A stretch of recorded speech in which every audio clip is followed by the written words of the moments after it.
Imagine if the two best players in the NBA at the time, Kobe Bryant and Chris Paul, teamed up. They would have been a dynasty. And today, I want to talk about the super team that almost happened, Part 3, Kobe Bryant and Chris Paul. Real quick before I get into this video, you might be wondering why I said Part 3. Well, I've actually made 2 super team videos in the past. Go check them out. I'll put a link to the whole playlist in the description, but let's get right into it. This trade took place in 2011 when the Lakers were the defending champions, back-to-back defending champions, and Kobe Bryant wanted another star. The number one player on Kobe's radar was Chris Paul, and this is actually crazy because Kobe Bryant and Chris Paul that year before were number 1 and number 2 in MVP voting when Kobe Bryant took home MVP. So he wanted Chris Paul on their team, and I think this is where everyone knows what happened.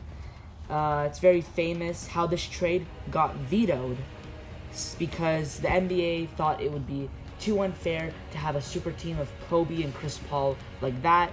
So I'm not sure the exact trade, but that trade didn't go through. The Los Angeles Lakers were giving up Lamar Odom, Kevin Martin, Louis Scola, and Goran Dragic. Well, the Lakers didn't really give up all that. It was a 3 or 4-team trade. The Rockets received Pau Gasol, and the Los Angeles Lakers received Chris Paul.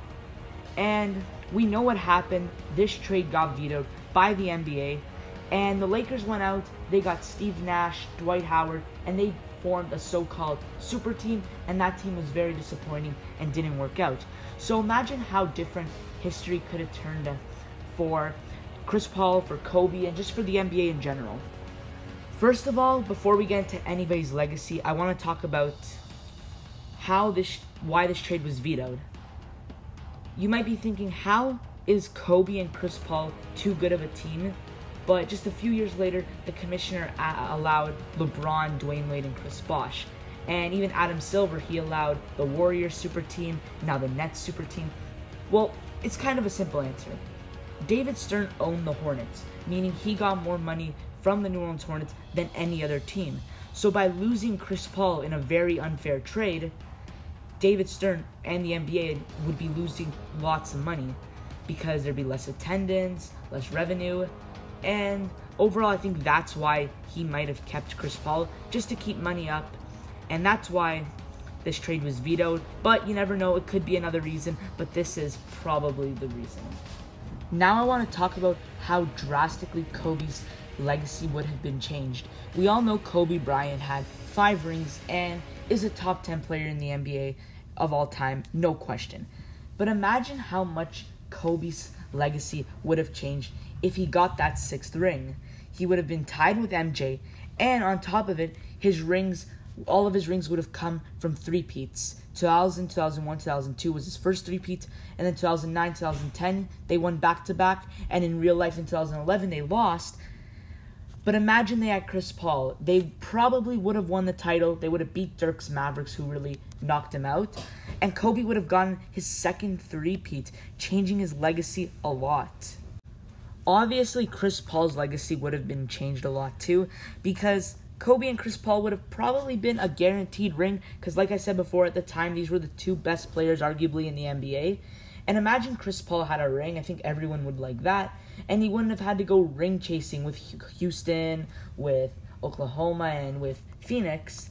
And I think overall, his legacy would have been changed a lot, and he could have honestly been in the conversation for the best point guard of all time. It would have helped his case, but I don't think he would have been. But just imagine if Chris Paul had a ring. Now in Phoenix, this was his best chance, and he blew it. So I don't think he'll be getting a ring, but it would have been nice to see if he did. This also could have put an effect on Dirk's legacy and just the Lakers as we know it. Dirk Nowitzki, he went on a championship run. He beat the Blazers in the first round, and then he single-handedly beat Kobe's Lakers in the second round, and this was their so-called super team of Steve Nash, Dwight Howard, Pau Gasol, and Kobe. That team didn't work out, so imagine if Dirk had to go up against Chris Paul and Kobe in the second round. Now, like I've said many times, the 2 best players teaming up. I think that the Lakers would have beat Dirk Nowitzki, And I think that the Lakers, honestly, with Chris Paul, would have had an easy route to the finals. Now, this also affects the Lakers because the Lakers would have had 18 rings now, making them have the most rings out of any NBA franchise.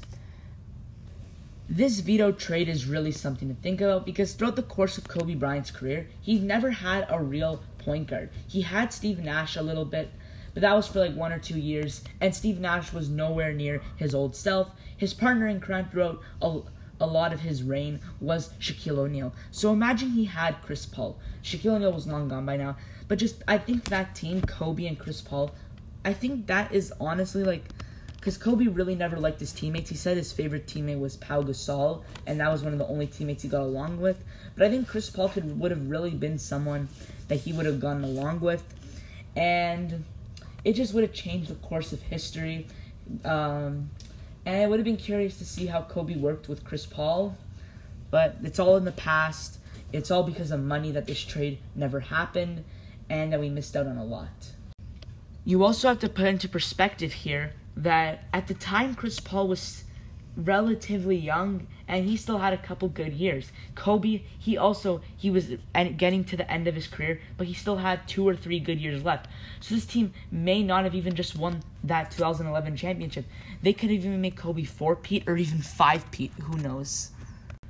But that's gonna wrap up my video, guys. I really hope you enjoyed. Be sure to subscribe and let me know what teammate would have been better for Kobe. We've seen how well he worked with Shaq, but Chris Paul would have been a whole different story because Kobe would have finally had a great playmaking point guard that I think he would have worked well with. So let me know who do you think would have been a better teammate in the comments. But that's kind of my video, guys. I really hope you enjoyed. Be sure to subscribe, and we'll see you in the next video.